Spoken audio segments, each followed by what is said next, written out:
दोस्तों, आज मैं सुनाने वाली हूँ प्रेमचंद्र द्वारा रचित उनकी एक अभूतपूर्व रचना गुप्तधन। तो बिना देर किए इसे अब मैं सुनाना स्टार्ट करती हूँ। शहर के पास ही बाबू हरिदास का ईंटों का भट्ठा था। उसमें आसपास के गांव के सैकड़ों स्त्री पुरुष लड़के प्रतिदिन काम करने आते थे। उनका काम भट्ठे से ईंटों को उठाकर ऊपर कतार में सजाना था और बदले में उन्हें कौड़ियाँ मिलती थी। एक ईंट एक कौड़ी। सभी अधिक से अधिक कौड़ी के लोभ में अधिक से अधिक ईंटें उठाया करते थे। उनमें एक लड़का अपने हम उम्र लड़कों से दुगुनी ईंटें उठाता था। वह न खेलता न मुस्कुराता, बस गंभीरतापूर्वक अपना काम करता रहता। बाबू हरिदास कभी कभी उसे अधिक कौड़ियाँ तथा कुछ खाने को दिला दिया करते थे। एक दिन बाबू हरिदास ने उसे पास बुलाकर उसका हाल चाल जाना। वह बेसहारा था। घर में वृद्धा माँ थी जो कि बिस्तर पर थी। किसी समय उनका परिवार धन्य धान्य संपन्न था। जमीन थी, लेन देन होता था, शक्कर का कारखाना चलता था। पर भाइयों की स्पर्धा और द्वेष का नतीजा आज रोटियों के लाले थे। लड़के का नाम मगन सिंह था। काम के बाद घर जाकर वही रोटियां बनाता था तथा माँ की देखभाल भी करता था। बाबू हरिदास ने मगन सिंह को अपना नौकर बना लिया था। उसे कौड़ियाँ बांटने का काम दे दिया तथा मुंशी जी को उसे पढ़ना लिखना सिखाने का काम सौंप दिया। मगन सिंह कर्तव्यशील और चतुर था। शीघ्र ही वह पढ़ने लिखने में कुशल हो गया तथा उसने मालिक का दिल जीत लिया। बरसात के दिन थे। भट्ठे में पानी भरा था। कामकाज बंद था। मगन सिंह 3 दिनों से नहीं आया था। हरिदास चिंतित हो रहे थे। कहीं से उसका हाल चाल ना मिला। वह स्वयं पूछते पूछते उसके घर पहुँचे। बाहर से आवाज़ दी तो उसे मगन सिंह आया। अवरुद्ध कंठ से उसने बताया, माँ का अंत समय है और आपसे मिलना चाहती है। मैं संकोचवश आपको नहीं बुला पाया। हरिदास ने भीतर जाकर देखा कि एक वृद्धा खाट पर पड़ी कराह रही है। आहट पाते ही आंखें खुली और अनुमान से उन्हें पहचान कर बोली, आप आ गए, बड़ी दया की। मेरे अनाथ बालक के साथ अब आप ही नाथ हो। हमारे पुरखों ने कहीं धन छुपा कर रखा था।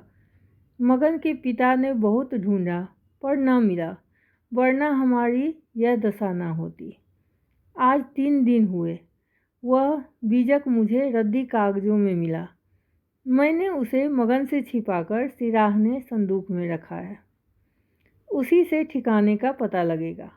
आप उसे खुदवाकर मगन को दे दीजिएगा। मेरा संसार से विश्वास उठ गया है। एक आप हैं जिस पर भरोसा है। हरिदास ने बीजक लिया। पता चला कि धन उस घर से 500 डग पश्चिम की ओर एक मंदिर के चबूतरे के नीचे है।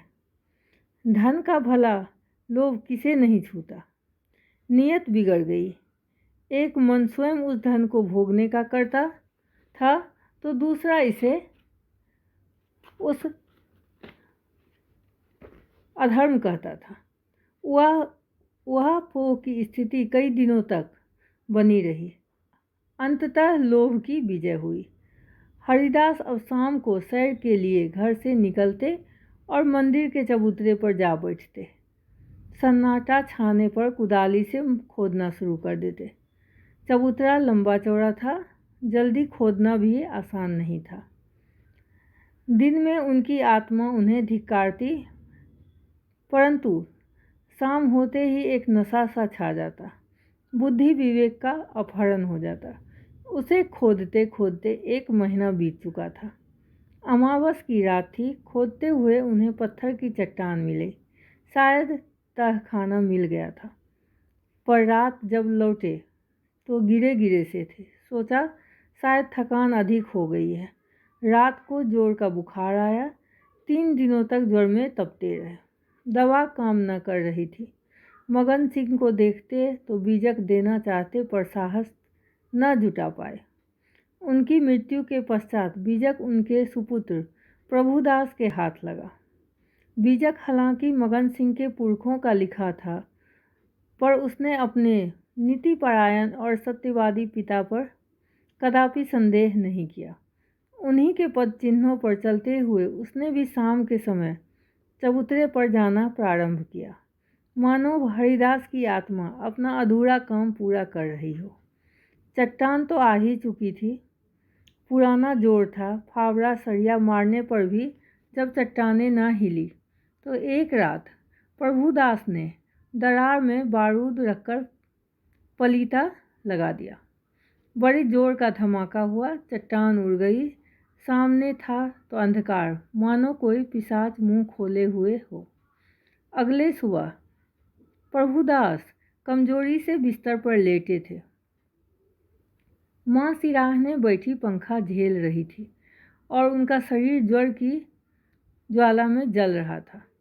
सामने ही लोहे के संदूक में 10,000 पुरानी मुहरें रखी थी। अब मगन सिंह भट्टे का मुंशी हो चुका था। प्रभुदास के घर में ही रहता था। भट्टे पर चलने के लिए बुलाने आया तो उसका हाल चाल देख झट डॉक्टर बुला लाया। दवा दी गई पर सब व्यर्थ। समय के साथ उनका मुख पीला पड़ने लगा। आंखें संदूक पर टिकी रहती। बैठी बिलख रही थी। माँ के अश्रु नहीं थमते थे। हरिदास का अंत आंखों के सामने घूम जाता था। घर में कोहराम मचा हुआ था। किसी की कुछ समझ नहीं आता था। जवानी की मौत संसार का सबसे करुण, सबसे अस्वाभाविक और भयंकर दृश्य है। विधाता की निर्णय लीला है। प्रभुदास का सारा शरीर प्राणहीन हो गया था, पर आंखें जीवित थी और संदूक पर टिकी थी। तभी मगन सिंह आकर पास खड़ा हुआ। प्रभुदास में मानो रक्त का संचार हुआ। इशारे से उसे अपने मुंह के निकट बुलाया। उसके कानों में कुछ कहा और आंखें उलट गई। प्राण निकल गए। अगर आपको ये कहानी पसंद आई हो तो प्लीज़ मेरे चैनल को लाइक कीजिएगा, शेयर कीजिएगा और सब्सक्राइब कीजिएगा। तो फिर मिलते हैं एक नई कहानी के साथ।